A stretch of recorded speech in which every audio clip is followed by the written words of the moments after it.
ఎమ్మెల్సీలు మాజీ శాసనసభ్యులు మాజీ మంత్రులు మేమందరం ఒక రిప్రజెంటేషన్ బృందాన్ని ఏర్పాటు చేసుకొని డీజీపీ గారిని కలవాలనే ఉద్దేశంతో రావడం జరిగింది. డీజీపీ గారిని కలవడం కోసం వారిని మేము అపాయింట్మెంట్ అడిగాం. ఫోన్లో వారి పిఎస్ఓ పిఎన్ఓ గోవిందరావు గారు 4:35 వస్తే వారు మీతో కలుస్తారని, తరువాత వారు సెక్రటేరియట్కి వెళ్ళిపోతారని చెప్పారు. హుటాహుటిని బయలుదేరి 4:30 కల్లా కూడా మేము అక్కడికి చేరుకున్నాం. చేరుకున్న తర్వాత ఏం జరిగింది అనేది నేను చివరిలో చెప్తాను. మేము ప్రధానంగా వారిని రిప్రజెంట్ చేయాలనుకుంటున్నటువంటి అంశాలు రెండు. ఒకటి, మాజీ శాసనసభ్యుడు మొన్న గన్నవరంలో వైఎస్ఆర్సీపీ అభ్యర్థిగా పోటీ చేసి ఓటమి పాలైనటువంటి వల్లభనేని వంశీని ఈరోజు ఉదయం తెల్లారుజామున బహుశా 6 గంటలకో 5 గంటలకో హైదరాబాదులో వారిని అరెస్ట్ చేసినట్టుగా మీడియా ద్వారా మాకు సమాచారం అందింది. ఆ తరువాత వారు అసలు ఎందుకు అరెస్ట్ చేశారో మాకు అర్థం కాలేదు. కారణం ఏంటంటే ఆయన ఒక కేసులోనూ 2 కేసుల్లోనూ ముద్దాయిగా ఉన్నారు. ముఖ్యంగా గన్నవరం తెలుగుదేశం పార్టీ ఆఫీసు మీద దాడి జరిగిన కేసులో వారు ముద్దాయిగా ఉండటం, దాని మీద ఆయన కోర్టుకు వెళ్ళడం, ఆయనకి యాంటిసిపేటరీ బెయిల్ ప్రొటెక్షన్ ఇవ్వటం కూడా జరిగింది. కాబట్టి ఆయన అరెస్ట్ చేసేటటువంటి అవకాశం లేదనే అభిప్రాయం మాకుంది. కానీ ఉదయాన్నే అరెస్ట్ చేశారనే వార్త తెలియగానే ఎందుకు అరెస్ట్ చేశారో అర్థం కాక ఆశ్చర్యపోయాం, దిగ్భ్రాంతి చెందాం. దీనికన్నా ముందు 2 రోజుల క్రితం ఒక సంఘటన జరిగింది. అదేమిటంటే ఈ వల్లభనేని వంశీ గారి మీద, వైసీపీ కార్యకర్తల మీద, తెలుగుదేశం పార్టీ ఆఫీస్ మీద దాడి జరిగిందని ఏదైతే 2022లో కంప్లైంట్ ఇచ్చారో ఆ కంప్లైంట్ ఇచ్చినటువంటి వ్యక్తి సత్యవర్ధన్ అనే వ్యక్తి మొన్న హఠాత్తుగా కోర్టు వారి దగ్గరికి వెళ్ళి పబ్లిక్ కోర్టులో మ్యాజిస్ట్రేట్ ముందు ఆయన ప్రాసిక్యూషన్ చెప్పేదంతా అబద్ధమని, తానిచ్చిన కంప్లైంటు అది కంప్లైంట్ రూపంలో ఇవ్వలేదని, కేవలం ఏదో సాక్షి సంతకం పెట్టమంటే నేను వెళ్ళాని, వెళితే వారేదో రాసుకుని సంతకం పెట్టారనే విషయాన్ని గౌరవ న్యాయస్థానం ముందు చెప్పారు. ఇక్కడ బయట చెప్పింది కాదు. చెప్పిన తర్వాత ఒక్కసారిగా తెలుగుదేశం పార్టీ ఆశ్చర్యపోయింది. అరే, మనం చేసినటువంటి తప్పు తెలుసుకున్నారు, మనం దొంగ కేసు పెట్టించామనే విషయం తెలుసుకున్నారు. ఆ సత్యవర్ధన్ అనే వ్యక్తి ఎస్సీ కులానికి చెందటం వలన పైన రాసుకున్నారు, సంతకం పెడితే నన్ను కులం పేరు కూడా తిట్టారని, ఎస్సీ ఎస్టీ అట్రాసిటీస్ యాక్ట్ కూడా పెట్టి బెయిల్ రాకుండా ఉండేందుకు కట్టుదిట్టంగా వాళ్ళు చేశారు అనేది తెలుసుకుని ఆశ్చర్యపోయి ఇదంతా ఫాల్స్ కేసు అని ప్రపంచానికి తెలిసింది. దానిలో తెలుగుదేశం వారు, లోకేష్ గారు, చంద్రబాబు నాయుడు గారు వీళ్ళందరూ కుట్ర చేసి ఈ సత్యవర్ధన్ తమ్ముడు అన్నో అరుణ్ అనే ఆయన్ని వాళ్ళు పట్టుకుని మా తమ్ముడి చేత బెదిరించి కిడ్నాప్ చేసి వంశీ వీళ్ళందరూ కూడా ఈ తప్పుడు స్టేట్మెంట్ మ్యాజిస్ట్రేట్ దగ్గర ఇప్పించారని ఒక కట్టుకథను అల్లి అది కేసు పెట్టి తెల్లారి అరెస్ట్ చేశారంట. ఇది విచిత్రమైన విషయం. ఇంతకన్నా దారుణమైన విషయం మరొకటి ఉండదని కూడా ఈ సందర్భంగా మనవి చేస్తున్నాను. వంశీ తెలుగుదేశంలో గెలిచాడు, తరువాత వైఎస్ఆర్సీపీలోకి వచ్చి పోటీ చేశాడు. అందువల్ల వంశీ మీద చంద్రబాబు నాయుడు గారు, అదేవిధంగా లోకేష్ గారు కక్ష కట్టారు. మా పార్టీలో గెలిచాడు, మా పార్టీలో గెలిచి వైసీపీలోకి వెళ్ళి పోటీ చేశాడు, మమ్మల్ని అనేక సందర్భాల్లో విమర్శించాడు. మా పార్టీలో ఉండి మా సామాజిక వర్గానికి చెందినటువంటి వ్యక్తి మమ్మల్ని దూషించడం ఏమిటి, మమ్మల్ని రాజకీయ విమర్శ చేయటం అనేది ఏమిటి అని కక్షగట్టి అనేక పర్యాయాలు వారి ప్రభుత్వం అధికారంలోకి వచ్చిన తర్వాత దాడులు చేయడానికి ప్రయత్నం చేశారు. కొన్ని సందర్భాల్లో వంశీని ఎలిమినేట్ చేయాలని కూడా ప్రయత్నం చేసినటువంటి విషయాలు నేను మీకు ప్రత్యేకంగా చెప్పవలసిన అవసరం లేదు. ఎన్నోసార్లు అరెస్ట్ చేయాలని ప్రయత్నం చేసినా న్యాయస్థానానికి వెళ్ళి వంశీ ప్రొటెక్షన్ తెచ్చుకోవడంతో ఇవాళ సడన్గా నిన్న సాయంత్రం మొన్న ఉదయం కేసు రిజిస్టర్ చేసి ఆ కేసుని ఇంకా ఆన్లైన్లో అప్లోడ్ కూడా చేయకోకుండా అరెస్ట్ చేసి తీసుకొచ్చి ఇవాళ కోర్టులో ప్రొడ్యూస్ చేయాలని అనుకున్నారు. రాత్రి లోపల కోర్టులో ప్రొడ్యూస్ చేస్తారు. చట్టం తన పని తాను చేసుకువెళ్తుంది.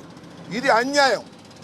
పోలీసు వారు తెలుగుదేశం పార్టీ వారితో కుమ్మక్కై వంశీని అరెస్ట్ చేశారనే విషయాన్ని డీజీపీ గారికి చెప్పే ప్రయత్నం చేస్తున్నాం. అంతేకాదు, పొద్దు నుంచి ఎవరిని కలవనీలా. వారి సతీమణి వెళ్తుంటే ఆమెను అడ్డగించారు, ఆమెను వెళ్ళనీయలేదు. అడ్వకేట్స్ వెళ్ళి కలవాలని ప్రయత్నం చేశారు, న్యాయ సహాయం ఇద్దామని. ఏంటి ఎఫ్ఐఆర్ ఏంటి, దాని కథ ఏంటి తెలుసుకొని కోర్టులో ఆర్గ్యూ చేద్దామని. ఎక్యూజ్డ్ అనే వ్యక్తి, ఎక్యూజ్డ్ అంటే ఏంటి, నేరారోపణ చేయబడినవాడు. నేరారోపణ చేయబడినవాడే తప్ప నేరస్తుడు కాదు ఎవరైనా సరే, ఇంక్లూడింగ్ చంద్రబాబు కూడా, ఎవరైనా, జగన్మోహన్ రెడ్డి గారని ఏదైనా. అయితే అలాంటి వ్యక్తిని కలుసుకోవడానికి కూడా మీరు పోలీసులు ఎలవ్ చేయట్లేదంటే ఇది దుర్మార్గం, రాక్షస పాలన. దీన్ని మీరు దృష్టిలో పెట్టుకోవాలని డీజీపీ గారికి మేము ఇవ్వాలని ప్రయత్నం చేశాం. మా ప్రయత్నం చేశాం. అయితే ఇంత దారుణంగా జరుగుతున్న అంశాన్ని మీ ద్వారా ప్రజల దృష్టికి తీసుకొస్తున్నాం. డీజీపీ గారి దృష్టికి కూడా మా కర్మ ఏంటంటే కలవలేదు కాబట్టి మీ ద్వారా ఆయన కూడా డీజీపీ గారిని కూడా చూడమని కూడా మేము కోరుతున్నాం. ఈ రికమెండేషన్ కూడా ఎవరు తీసుకోలేదు. ఈ రికమెండేషన్ కూడా వారు చూడాలని ఈ సందర్భంగా నేను కోరుతున్నాను. అవసరమైతే ఆయన మళ్ళీ కోరితే డీజీపీ గారు కోరితే చదివి కూడా వినిపిస్తాం. ఎందుకంటే ఆయనతో కలుసుకునే అవకాశం మాకు కల్పించలేదు. రాష్ట్ర డీజీపీ గారు శాంతి భద్రతలు కాపాడవలసిన హెడ్ ఆఫీస్కి అపాయింట్మెంట్ ఇస్తే వచ్చాము, అయినా ఆయన కలవలేదు. ఏంటో మాకు అర్థం కాలేదు. ఇది ఒక అంశం. రెండో అంశం, అబ్బాయి చౌదరి గారు బెంగళూరు మాజీ శాసనసభ్యులు. నిన్న మీరు చాలా వీడియోలో చూసుంటారు. ఆయన ఏలూరులో పెళ్లికి వెళ్ళాడు. ఇప్పుడు ప్రజెంట్ ఎమ్మెల్యే గారు చింతమనేని ప్రభాకర్ గారు, సరే ఆయన ఇంతకు ముందు కూడా శాసనసభ్యులు. ఆయన గురించి నేను ప్రత్యేకంగా చెప్పాల్సిన అవసరం, మీ అందరికీ తెలిసినటువంటి వ్యక్తి. ఆయన ఎంతో మంచివాడు అనేది. ఆయన కారు అడ్డం ఉందని చెప్పేసి పచ్చిబూతులు తిట్టాడండి. అబ్బాయి చౌదరి గారి డ్రైవర్ని పచ్చిబూతులు తిట్టాడు, మ్యాన్ హ్యాండిల్ చేసే ప్రయత్నం చేశాడు. ఆ పచ్చిబూతులన్నీ కూడా మన సోషల్ మీడియాలో చాలా బ్రహ్మాండంగా వైరల్ అవుతున్నాయి, చూడండి. ఆయన అబ్బాయి చౌదరి గారి మీద కేసు పెట్టి అరెస్ట్ చేయాలని ప్రయత్నం చేస్తారు. పోలీసులు దాన్ని సహకరిస్తున్నారు. ఇది అన్యాయం అండి. అబ్బాయి చౌదరి గారు కారు డ్రైవర్ని తిట్టాడు, అబ్బాయి చౌదరి మీద ఇష్టం వచ్చినట్టు మాట్లాడాడు, మాట్లాడి ఆయన మీద కేసు పెట్టే ప్రయత్నం చేస్తున్నారు. ఇది అన్యాయం డీజీపీ గారు అని రెండవ రికమెండేషన్ ఇవ్వాలని మేము ప్రయత్నం చేశాం. ఇందాక నేను ఎక్కడో మా చింతమనేని ప్రభాకర్ గారు శాసనసభ్యులు వారికి చూస్తున్నా. అసలు నేను అలా తిట్టడానికి గల కారణం ఏంటో తెలుసా, నాకు అంత ఆవేశం తీసుకురావడానికి కారణం ఏంటో తెలుసా అని చెప్తున్నాడు ఆయన. ఎవడన్నా నేరం చేసి ఎవరన్నా మర్డర్ చేస్తే నేను అసలు మర్డర్ చేయడానికి గల కారణం ఏంటో తెలుసా, అర్థం చేసుకోగలరా అంటే ఏం చెప్పాలి. నేరం చేశాడు, ఇష్టం వచ్చినట్టు తిట్టాడు, అన్యాయంగా అక్రమంగా ప్రవర్తన చేశాడు. కారు అడ్డం పెట్టినందుకేనంట. కారు దోవలో అడ్డం పెడతారు. సహజంగా మనం వెళ్తున్నప్పుడు కారు తప్పుకోమంటే తప్పుకుంటారు. ఈ రకంగా రౌడీయుధం చేసే పరిస్థితికి తెలుగుదేశం శాసనసభ్యులు వస్తున్నారు. దీనికి పోలీసులు సహకరిస్తున్నారు. అలా సహకరించడం తప్పు అని చెప్పేందుకు మేము డీజీపీ గారిని వాళ్ళు కలవాలనుకున్నాం మేమందరం.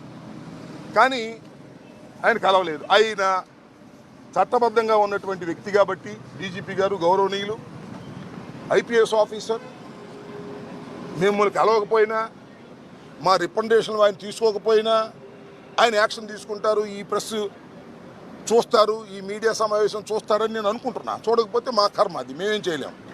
ఇక్కడ జరిగిన ఇంకొక విషయాన్ని కూడా చెప్పాలా. ఇవాళ మేము అప్పిరెడ్డి గారు మేమందరం కలిసి డీజీపీ గారిని కలవాలనుకున్నాం. డీజీపీ గారిని కలవాలనుకుని డీజీపీ గారి దగ్గర పిఎస్ గానో పిఏ గానో పనిచేస్తున్న గోవిందరావు గారికి ఫోన్ చేశాం. ఫోన్ చేస్తే ఇందాక నేను చెప్పినట్టుగా 4:35కి లోపు మీరు వస్తే ఆయన కలుస్తారు అన్నాం. మేము 4:30కి వచ్చి కూర్చున్నాం. పైన డీజీపీ గారు ఉన్నారు.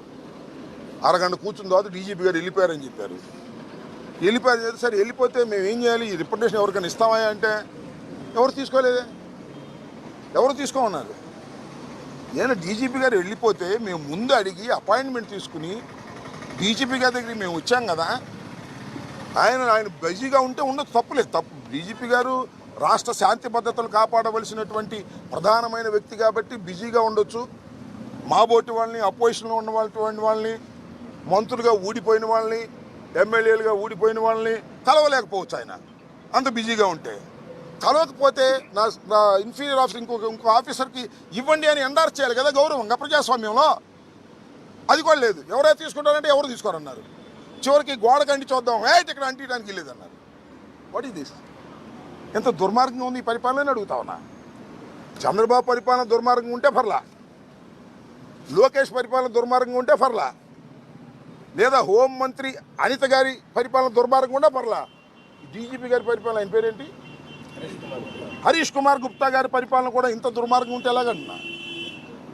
అయ్యా, తమరు ఐపీఎస్ ఆఫీసర్, మీరు శాంతి భద్రత కాపాడవలసిన వారు. రేపు ఏదైనా కోర్టులో అడిగితే మీరు సమాధానం చెప్పాలి. అనిత గారు సమాధానం చెప్పరు, లేదు లోకేష్ గారు వచ్చి సమాధానం చెప్పరు, ముఖ్యమంత్రి గారు సమాధానం చెప్పరు, హరీష్ గుప్తా గారు వచ్చి సమాధానం చెప్పాలి. Is most senior officer. గౌరవం లేకపోతే ఎలాగూ? మీరు ఈ రిప్రజెంటేషన్ తీసుకుని చిత్తుబొట్లో బారేస్తారో, మీరు పెట్టుకుని దాన్ని చదువుకొని ధర్మాలు ఆలోచిస్తారో వేరే అంశం. కనీసం తీసుకోవడానికి కూడా అంత బద్ధకం అయితే ఎలాగూ? తీసుకోవడానికి మీరు బిజీగా ఉంటే మీ దగ్గర ఉన్న ఆఫీసర్ని అపాయింట్ చేయడానికి ఏంటి ఇబ్బంది? ఎందుకు మమ్మల్ని మీరు అవమానిస్తున్నారు? ప్రజాస్వామ్యంలో ఇది ధర్మమా, న్యాయమా?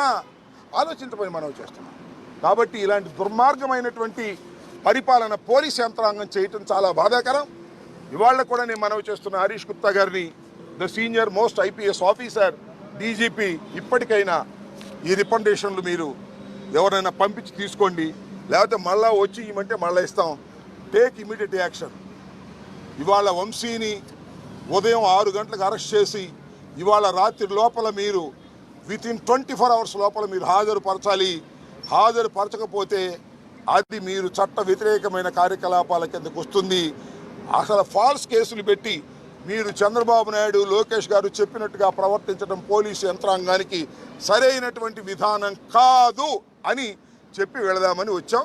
ఇది జరిగిన విషయం. చూద్దాం, tomorrow will take decision. First of all he has to take representations. That is the duty of the police officer. If he is busy, he is appoint another person to take this. We are all politicians. One is an MLC. He is also an MLC. He is an ex-MLA. I am an ex-minister. What is this? This is a democracy. We came to the police headquarters with the appointment. With the appointment, I am pressing it. With the appointment we came here. But nobody is carrying it. What is this? అంటే నేను అనేది ఏంటంటే, police head క్వార్టర్లోనే ఇంత దారుణంగా ఉంటే ఇంకా చిన్న police స్టేషన్లో ఏముంటుంది చెప్పండి? This head quarter of the state. This is the situation in Andhra Pradesh. ఇది ఉన్న వాస్తవం. ఇదే విషయాన్ని చెబుతున్నాం. వంశీ మీద కుట్ర చేసి కేసులు పెడుతున్నారు. మీకు రాజకీయ కక్ష ఉంది వంశీ మీద. వంశీ మిమ్మల్ని చాలాసార్లు విమర్శించాడు, మీరు కూడా విమర్శించండి. వంశీ మీ పార్టీలో గెలిచి మా పార్టీతో పోటీ చేశాడు, మీ కక్ష ఉంది, ఉండేయండి. అరే మా పార్టీలో గెలిచి మీ పార్టీలో చేరిన వాళ్ళకి మంత్రులు ఇచ్చారు కదా స్వామి మీరు, ఇద్దరికి మీ పార్టీలో గెలిచిన వాళ్ళకి. మీ సామాజిక వర్గం అయితే మా పార్టీలో ఉండకూడదా? మిమ్మల్ని విమర్శించకూడదా? అప్పుడు ఏమైంది? కొడాల నాని సంగతి కూడా చూస్తూ ఉంటున్నారంట. చూద్దాం. ప్రజాస్వామ్యంలో అన్నీ నోట్ చేసుకునే ఉంటారు, అన్ని బాకీలు తీరుస్తారని కూడా నేను మనవి చేస్తున్నా. చాలా దుర్మార్గంగా వ్యవహరిస్తున్నారు పోలీస్ యంత్రాంగం. ఇప్పటికైనా సరి చేసుకోవాలని డీజీపీ గారు హరీష్ గుప్తా గారిని మీ మీడియా ద్వారా నేను I'm requesting them. Thank you.